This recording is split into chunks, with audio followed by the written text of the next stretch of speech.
ಜಗತ್ತಿನ 3ನೇ ಅತಿ ದೊಡ್ಡ ಸಂಖ್ಯೆಯ ವಿಜ್ಞಾನ ಅಥವಾ ತಂತ್ರಜ್ಞಾನ ಪದವೀಧರರನ್ನ ಉತ್ಪಾದಿಸುತ್ತಿರುವ ದೇಶ ನಮ್ಮದು. ನಮ್ಮವರಿಗೇನೆ ಇದು ನಿಜಾನ ಎಂಬ ಪ್ರಶ್ನೆ ಉದ್ಭವಿಸುತ್ತೆ. ಈ ಮಾತುಗಳು ನಿಜವೇ ಆಗಿದ್ರೆ ಇಷ್ಟು ಸಂಖ್ಯೆಯ ಪದವೀಧರರಲ್ಲಿ ಮತ್ತೊಬ್ಬ ರಾಮನ್ ನಮ್ಮ ದೇಶದಲ್ಲೇಕೆ ಹುಟ್ಟಲಿಲ್ಲ? ಮತ್ತೊಬ್ಬ ವಿಶ್ವೇಶ್ವರಯ್ಯ, ಮಗದೊಬ್ಬ ಚಂದ್ರಶೇಖರ್ ಬೋಸ್ರಂತವರು ಇಲ್ಲಿ ಜನಿಸ್ಲಿಲ್ಲ ಯಾಕೆ ಎಂಬ ಪ್ರಶ್ನೆ ಉದ್ಭವವಾಗುತ್ತೆ. ಸದ್ಯ ಫ್ಯಾಕ್ಟರಿಯಲ್ಲಿ ಹೊರಬರುವ ಉತ್ಪನ್ನಗಳಂತೆ ಇಂಜಿನಿಯರಿಂಗ್ ಪದವೀಧರರ ಸಂಖ್ಯೆ ವರ್ಷದಿಂದ ವರ್ಷಕ್ಕೆ ಏರುತ್ತಿದೆ. ಆದರೆ ಮೂಲ ವಿಜ್ಞಾನ ವಿಷಯಗಳನ್ನ ಗಂಭೀರವಾಗಿ ಅಧ್ಯಯನ ಮಾಡುವವರ ಸಂಖ್ಯೆ ಕಡಿಮೆಯಾಗಿದೆ. ಇನ್ನು ಇಂಜಿನಿಯರಿಂಗ್ ಪದವೀಧರರು ಹೆಚ್ಚಿನ ಪರಿಶ್ರಮವಿಲ್ಲದ ಕೆಲಸಗಳತ್ತಲೇ ಗಮನ ಹರಿಸ್ತಾ ಇದ್ದಾರೆ. ತಮ್ಮದೇ ದೇಶ ಕಟ್ಟುವ ಸವಾಲೆಸೆಯಬಲ್ಲ ಕೆಲಸಗಳ ಗೋಜಿಗೆ ಅವರು ಹೋಗ್ತಾ ಇಲ್ಲ. ವಿದೇಶಗಳಲ್ಲಿ ಸಾಮಾನ್ಯರು ಮಾಡಬಹುದಾದಂತಹ ಸಣ್ಣ ಪುಟ್ಟ ಕೆಲಸಗಳಿಗೆ ಶರಣಾಗ್ತಾ ಇದ್ದಾರೆ. ಯುವ ಪೀಳಿಗೆಗೆ ಸ್ಫೂರ್ತಿಯಾಗಬೇಕು ಸಿ.ವಿ. ರಾಮನ್. ರಾಮನ್ ಅವರು ಹುಟ್ಟು ಹಾಕಿದ ಅಪ್ಪಟ ಸ್ವಾವಲಂಬನೆಯ ವಿಜ್ಞಾನ ಚಿಂತನೆಯ ಬಗ್ಗೆ ಚರ್ಚೆ ಮಾಡಲೇಬೇಕಾದ ಸಂದರ್ಭವಿದು.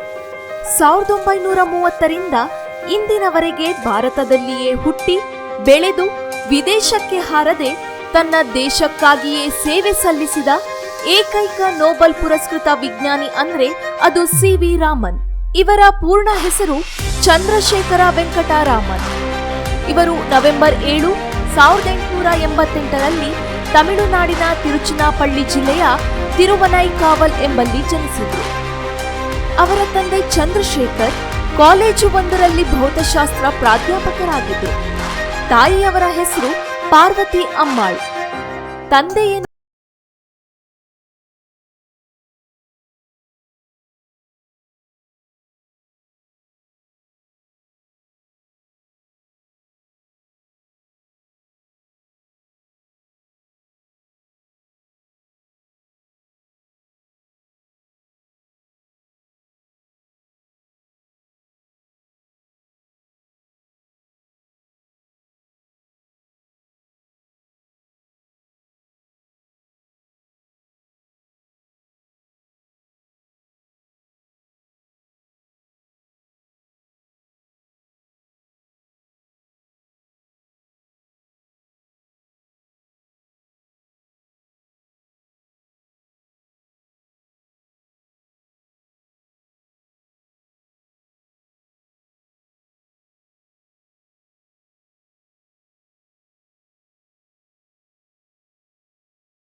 ಬೆಳಕನ್ನ ಭಾಗಶಃ ಚದುರಿಸುತ್ತವೆ.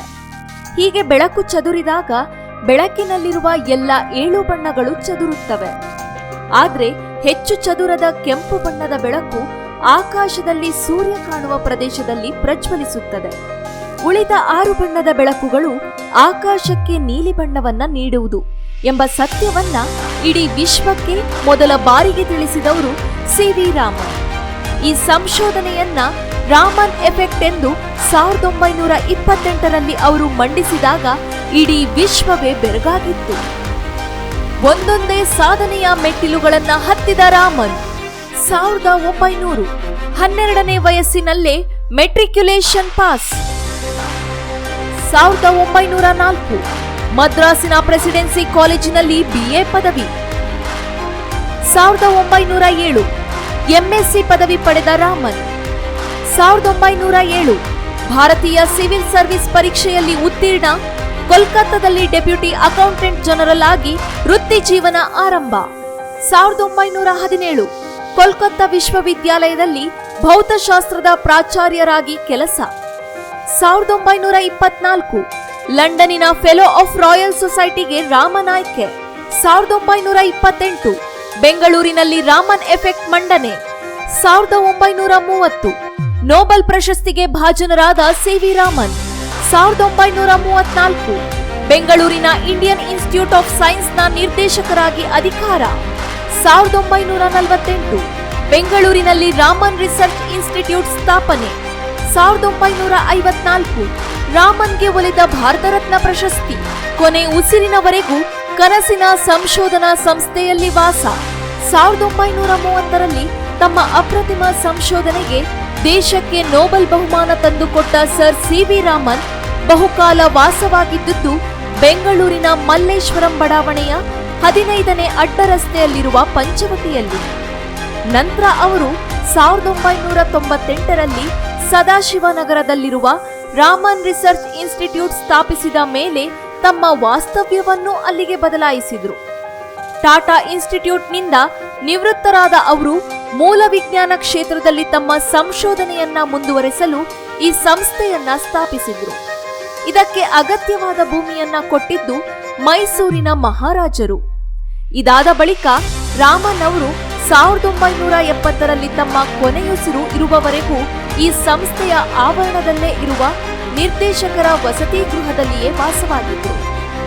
ಬಳಿಕ ಅವರ ಪುತ್ರ ರಾಧಾಕೃಷ್ಣನ್ ಕೂಡ ಈ ಇನ್ಸ್ಟಿಟ್ಯೂಟ್ನ ನಿರ್ದೇಶಕರಾಗಿದ್ದು ಅವರು ಇಲ್ಲೇ ಇದ್ದರು.